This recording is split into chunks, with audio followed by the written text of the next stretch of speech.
Bonjour, bonsoir na communauté 3 Exa Production TV. Bonjour, bonsoir na babone na biso. Bonjour, bonsoir na yo motunano o s'abonner teme o landaka biso. Kaka ndenge tolobaka palper du doigt réalité à cadre ya santutoma toujours. Ndenge ya buka mona buka kukwila. Awa toza non loin ya concession ya Papa Nzolantima. Concession ya Papa Nzolantima ya mwana na ngambo na biso. Toye kolakisa bino ndenge rocade etongami déjà. Toza la chaussée goudronnée. Chaussée goudronnée yango oyo. Asima na biso Papa Nzolantima matumpu yango wana. Matumpu bazobunda déjà. Ba stabiliser mabele kayas déjà. Non le na biso Papa Ngalasi yango wana concession Papa Ngalasi pe yango wana. C'est-à-dire ko banda awa na concession ya Papa Nzolantima mausolée pe yango wana sima na biso ti na ndenge ozokende pont ya Zoé etikali kaka marquage au sol. Tomoni bordure déjà construit, caniveau construit.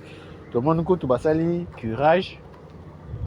Bazo continuer kosala curage. Ndenge boko komona ngo makadam nde makadam ya sika awa eke ezongi. Bon s'abonner, bon partager, bon liker 3 Exa Production TV, toujours pour vous servir. Merci na papa Freddy Khalid en Allemagne, merci na maman Coucou Kouza na Paris, merci na papa Gervais Lobo ya papa ya bonne qualité, papa Paul Mafuta na Hollande, papa nanga moko ya bonne qualité.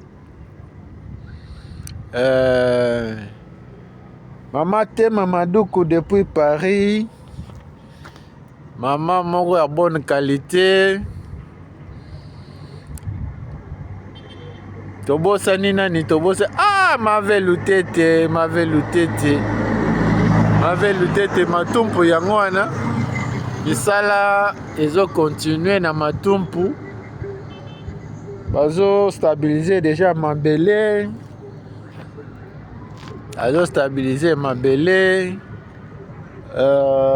Déjà toza na Nzolantima ndenge Nzolantima ekoti goudron boye kokoma matumpu eza musika te yango wana ba ouvrier namoni neti bachante nyonso ya rocade bakangi po baya koconcentre ba force nde na kote ya matumpu quoi.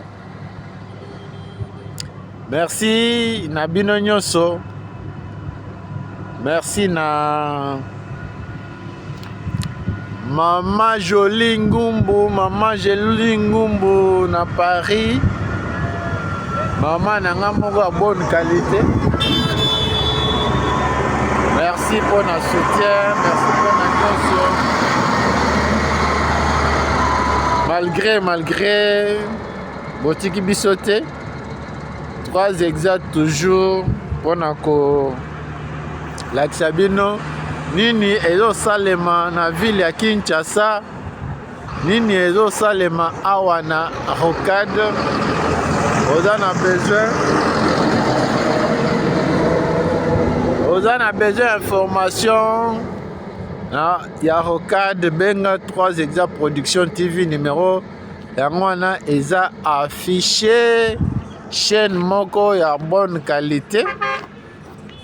Merci na papa Sano Bakala Jakuba Akilas. Bana ngungu. To recommander bino bokende ko se faire soigner na hôpital na biso My Flore Nangungu. Merci na ndeko na biso Sate Solo en direct ya Ngongo, représentant ya 3 Exact Production TV. 3 Exact Production TV tozali pe tokozala kaka. Merci na bino. Vous en avez besoin de soutenir. Numéro KO wana. Merci et tokutani au prochain numéro.